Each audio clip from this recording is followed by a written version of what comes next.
Subscribe करें ई-रजिस्ट्रार TV को और बेल आइकन को दबाएं लेटेस्ट वीडियो सबसे पहले देखने के लिए।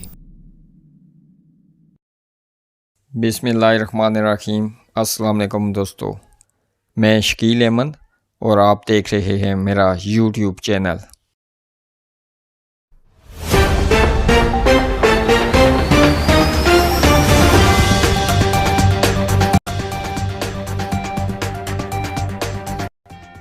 मीरपुर पुलिस का जराइम पेशा अनासर के खिलाफ ज़बरदस्त कार्रवाइयाँ जारी। कार्रवाइयों में खातून समेत नौजवान गिरफ्तार, मुकदमा दर्ज कर लिया गया। अवाम का पुलिस की कार्रवाई पर इज़हार इत्मीनान। मीरपुर आज़ाद कश्मीर SSP राजा इरफान सलीम की खुसूसी हिदायत पर DSP सिटी अंसर अली की निगरानी में SHO पुलिस थाना सिटी इम्तियाज शौकत ने हमरा नफरी 2 मुख्तलिफ कार्रवाइयों में खातून से 110 ग्राम हेरोइन, जबकि दूसरी कार्रवाई में मोटरसाइकिल चोर मोहम्मद जमील साकन बन खुरमा से F2 कच्ची आबादी से चोरी होने वाला मोटरसाइकिल बरामद कर लिया।